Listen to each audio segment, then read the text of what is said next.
Have a wonderful day. आज हम famous English writer हैं यूनिस डिसूजा की फेमस पोइम वीमेन इन डच पेंटिंग के बारे में पढ़ेंगे। वुमेन का जो प्लूरल फॉर्म होती है वीमेन होती है, वीमेन बोलते हैं इसको, ठीक है। तो इसके प्रोनाउंसिएशन में आप कंफ्यूज मत होना। ये फेमस पोइट भी हैं, क्रिटिक भी हैं और नॉवेलिस्ट भी हैं, ठीक है। ये जो वीमेन इन डच पेंटिंग है इनकी 1988 में लिखी ये पोइट्री की बुक है इनकी, ठीक है। इसके अलावा अब सबसे पहले हम इनके बारे में जानते हैं कि ये थी कौन और किस तरह की ये लिखती हैं। ये अपने जो महाराष्ट्र है, बॉम्बे की जो पुणे जगह है वहाँ से ये बिलोंग करती हैं, यहीं से इन्होंने अपनी स्टडी कंप्लीट की है। और इसके अलावा ये अपनी यूथ में ही, अपने बहुत जल्दी उम्र में ही अपनी पोएम वगैरह लिखना स्टार्ट कर लेती हैं। इसके अलावा ये जितनी भी पोएम है उनमें सबसे इम्पोर्टेंट इनकी पोएम है एंटी वुमेन, इस तरह की वो पोएम में लिखती जिनमें से हमें ईजीली जो वुमेन है वो क्या कहना चाहती है इन सब चीज़ों के बारे में लिखने की कोशिश करती हैं। इनकी पोएम होने की तो लैंग्वेज में बहुत सिंपल होती हैं बट वो एक डिफरेंट तरीके का मीनिंग देती हैं, यही इनकी पोएमों की सबसे ज़्यादा खासियत है। तो इस तरह यहाँ इनकी जो पोएम है डच वुमेन जो पेंटिंग में है उसके बारे में बताया। एक्चुअली यहाँ बार बार मैं आपको पोएम में बताऊँगी डच वर्ड यूज़ किया, वो कहाँ से यूज़ किया, किस तरह से यूज़ किया। तो अब आपकी सबसे पहले आप पोएटेस के बारे में पढ़ते हैं। ये जो पिक्चर है आपकी फेमस पोएटेस की है, ये इनके क्रिएशंस हैं। क्रिएशंसों में आपको पता चलेगा ये तो आपकी वुमेन वो हो गई डच पेंटिंग हो गई, 9 इंडियन वुमेन पोइट्स हो गई, दीज माई वर्ड्स है, learn from the almond leaf हो गई। इसके अलावा इन्होंने 2 नोवेल भी पब्लिश किए, एक डेंजर लॉक है एंड देव एंड सलमरान है, ठीक है। और editor of anthologies of poetry, folk tales and literary criticism की बहुत सारी लिखी है इन्होंने। इसके अलावा ये जो पोएम ये आपकी राइटर के बारे में होगा। अब हम पोएम के बारे में स्टार्ट करते हैं। ये पोएम है आपकी वीमेन इन डच पेंटिंग है, यूनिस डिसूजा के द्वारा लिखी है। और यहाँ पर आपको एक वर्ड मिलेगा, ये वर्ड है आपका कि ये वर्ड मेलेनेली सिलगार्डो। तो मेलेनेली जो सिलगार्डो है इसको इन्होंने इनकी एक स्टूडेंट होती है क्योंकि ये प्रोफेसर रहती हैं, पढ़ाती हैं, तो उसकी में इन्होंने क्या किया कि इन्होंने अपने स्टूडेंट ने मेलेनेली सिलगार्डो को ये जो पोएम है इनकी अपनी एड्रेस की है, उसको बताया इस पोएम के बारे में कि किस तरह से जो पोएम जो वुमेन है जो कि डच पेंटिंग में प्रेजेंट हो रही है वो किस तरह से हमारी जो रियल लाइफ है उसकी जो वुमेन होती हैं उनसे किस तरह से वो मैच खाती हैं। तो जो ये आपके स्टूडेंट हो गए जिसको इन्होंने ये पोएम एड्रेस की है। इसके अलावा ये पोएम में डच पेंटिंग एक वर्ड यूज किया है। डच वर्ड हमारे जो यूरोपियन कंट्रीज में नीदरलैंड है उसको पहले हॉलैंड कहा जाता, उसी के जो लोग होते हैं उनको डच बोलते हैं। जिन्होंने हमारे यहाँ पहले 1600 के टाइम में जो 1600 के बाद में इन्होंने शासन भी किया था वो डच लोग हैं, ठीक है। और वो एक पर्टिकुलर एरिया से बिलोंग करते हैं, नीदरलैंड से उसके आसपास के एरिया से, तो इनको डच लोग कहा जाता है। ये यूरोप में है और यूरोप में हमारे ब्रिटेन के जिस पास वाले जो कंट्रीज है उनके बारे में यहाँ पर बात की गई है, ठीक है। अब आपकी पोएम है, पोएम बहुत ही सिंपल लैंग्वेज में लिखी है, आपको इजीली वन रीडिंग में ही आपको ये समझ में आ जाए कि एक्चुअली पोएम क्या कहना चाहती है और हमें क्या इस पोएम से समझना है। तो अब हम let's start poem. The afternoon sun is on their faces, they are calm, not stupid, pregnant, not bovine. I know women like that and not just in paintings. देखो the afternoon sun is on their faces, जो दिन का सूर्य है जो बहुत ज़्यादा चमकीला होता है वो उनके फेसों के ऊपर, आप जब भी देखोगे जो 12 बजे का जब 12-1 बजे के बीच में जो सन होता है वो ऐसा लगता है हमारे हेड के ऊपर ही शो होता है हमें। तो यहाँ वो बोल रहा है कि जो दिन का सूर्य है वो ऐसा लग रहा है उनके फेसों के ऊपर आ गया है। तो ये जो जहाँ पर जिस पेंटिंग की यहाँ पर बात की है वो एक फेमस डच पेंटर है रेम्ब्रेंट। एक फेमस आपको एक वो है पेंटर रेम्ब्रेंट, उसका नाम मैं लिखती हूँ रेम्ब्रेंट, ठीक है।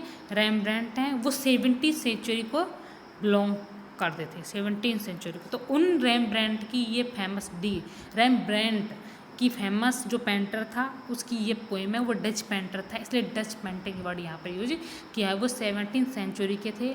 अब जो पोएट्स बोल रहे कि जो वीमेन है जो इन पेंटिंगों में है बहुत ज़्यादा काम है, शांत हैं, नॉट स्टूपिड। अगर वो शांत है तो इसका मतलब ये नहीं वो स्टूपिड है, वो केवल शांत हैं बट मैच्योर हैं, वाइज हैं, प्रेग्नेंट, वो प्रेग्नेंट भी हैं, नॉट वोवाइन बट वोवाइन वर्ड यहाँ पर एक बहुत ही अच्छा वर्ड यूज़ की तरह है। वोवाइन का मतलब है dull and stupid like a cow. तो यहाँ पर बोला है कि किस तरह से ये जो लेडीज़ हैं जो इस पेंटिंग में शो हो रही हैं, उनके फेस के ऊपर तो सन को दिखाया है, वो काम भी हैं बट वो स्टूपिड नहीं है, मतलब वो वाइज हैं, मैच्योर हैं, प्रेग्नेंट भी हैं बट नॉट वोवाइन। लेकिन काउ की तरह वो क्या है, ना तो सीधी हैं और ना ही वो मूर्ख भी हैं। तो यहाँ पर वो जो पोएटिसेस है वो हमें एक सिंपल मीनिंग देती है कि किस तरह से जो लेडीज़ हैं जिनको पेंटिंग देख के तो हम सोचें कितनी सीधी सादी हैं, बट एक्चुअली में वो सिंपल वर्ड में जो लेडीज़ हैं डच पेंटिंग में उनको डिस्क्राइब कर रही है। और उनमें वो क्या कहते हैं, वो उन जो लेडीज़ हैं उनकी तुलना अपनी रियलिटी की जो लेडीज़ हैं जिनसे वो मिलती है उनसे उनको कंपेयर कर रही है कि किस तरह से यही लेडी उसकी रियल लाइफ में भी उसको मिलती हैं। अब वो ये बात बोल रही है, पहले तो पेंट यहाँ इन जो लाइन है इनमें तो वो क्या करती है, उन लेडीज़ों के बारे में बात करती है जो कि उन पेंटिंगों में शो होती है। लेकिन अब जो नेक्स्ट स्ट्रेंजा उसमें क्या बात करे वो, I know women like that. अब देखो यहाँ पर वो फोकस दे रही है, आई नो मैं जानती हूँ, वीमेन लाइक दैट इस तरह की लेडीज को, मतलब जो इस पेंटिंग में शो हो रही है उन लेडीज को मैं जानती हूँ। And not just in painting, अब देखो फोकस कर गई वो कि नॉट जस्ट इन पेंटिंग, कि ये लेडी ना केवल पेंटिंग में बट ये उसको रियल लाइफ में भी ये लेडीज़ उनको मिल रही हैं, कि रियल में भी वह इन लेडीज इस तरह की लेडीज से मिल रही है उसकी लाइफ में, या उस तरह की जो पेंटिंग में जो लेडीज शो हो रही है वो उसकी अपनी लाइफ में दिख रही है, वो रियल लाइफ में उनसे फेस हो रही है। अब वो बोल रही है कि ऐसी कौन सी लेडीज़ हैं जो उसकी रियल लाइफ में शो हो रही है। आप खुद भी समझ रहे होगे यहाँ पर सिर्फ एक आपको वर्ड टफ लगा होगा, वो वाइन, जिसका मतलब है dull and stupid like cow. ठीक है, dull and stupid like cow word इसका मीनिंग है। इसके अलावा अब यहाँ समझ, अब देखो आपको सेंटेंस चेंज हो गया ना, फर्स्ट सेंटेंस में सिर्फ उन्हीं लेडीज़ के बारे में बात करी जो डच पेंटिंग में थी। ठीक है, अब उन लेडीज़ के बारे में बात करें जो उसकी रियल लाइफ में है, जो रियल लाइफ में मिलती है, उनके नेचर को वो समझती है, उस सब के बारे में यहाँ पर आपको बताया है। ठीक है, अब ये बोल रहा है कि जो लेडीज़ थी वो काम भी हैं बट वो स्टूपिड नहीं है, और वो ना ही उतनी डल और वो हैं फूल हैं जितनी कि काऊ की तरह हैं। ठीक है, तो अब नेक्स्ट सेंटेंस में वो बोले कि सेम काइंड की वुमेन तो वो अपनी रियल लाइफ में भी फाइंड कर रखी है, वो सी नोज देम इंटीमेटली, उनको बहुत नज़दीक तरीके से जानती है, उनकी अप्रिशिएट भी करती है, उनकी थिंकिंग की, उनकी बिहेवियर को, सब तरह को वो अप्रिशिएट करती है।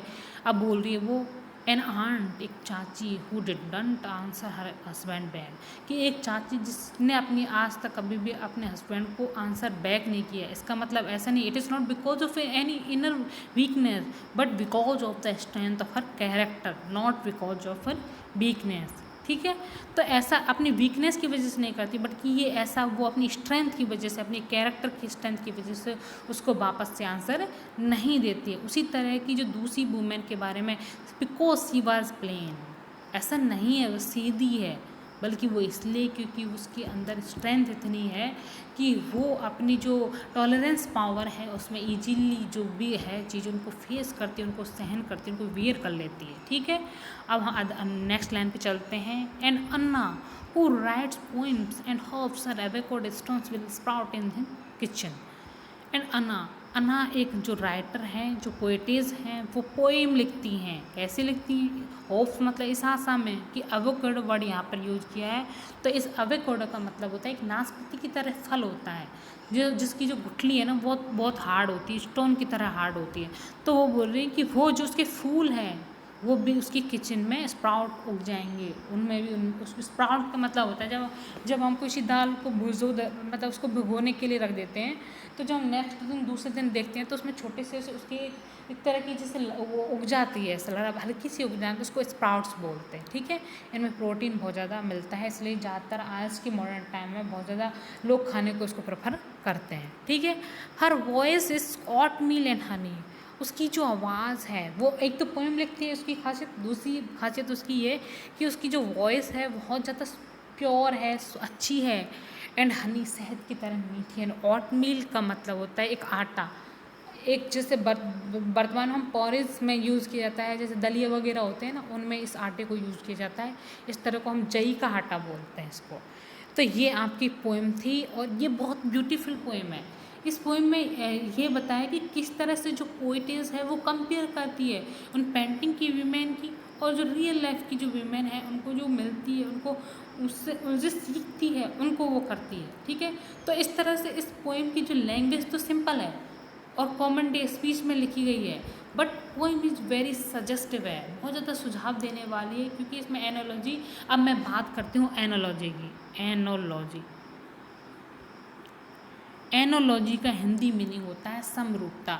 ये दो वर्ड हैं, जैसे मैं लिख देती हूँ रबड़, पेंसिल, कटर और इरेजर और चाकू। मैंने 5 वर्ड लिए, रबड़ लिए, ठीक है, इरेजर लिया है, शॉर्पनर लिए, पेंसिल लिए, एंड मैंने लिए नाइफ लिया है, ठीक है। तो अब आप देखो इनमें नाइफ अलग है ना, तो मतलब जो 3 वर्ड हैं वो तो उसको एनोलॉजी मतलब तीनों बराबर के हैं, वो साथ समान यूज किए जाते हैं, पर जो अदर वर्ड है 4th नंबर का नाइफ वो अदर दूसरा है, तो ये एनोलॉजी है, ठीक है। तो इसमें से इसको अलग करना, ठीक है। ये आपका जो वो आती है रीजनिंग आती है उसका भी पार्ट होता है। इस तरह से इसमें जो पोइट है वो एक हिडन मीनिंग को यहाँ पर बताए कि जो लोग, जो पेंटर होते हैं, जिन वुमेन की पेंटिंग में कल्पना करते हैं वो रियल लाइफ की ही वुमेन होती हैं, उन्हीं को मिलती हैं उनकी लाइफ में और उन्हीं को वो पेंटिंग में उतार देते हैं। ये आपकी पोएम थी, इसमें कोई भी डाउट हो तो आप इजीली मेरे से पूछ सकते हो। इससे रिलेटेड आप कमेंट करो, पूछो, व्हाट्सएप से पूछो,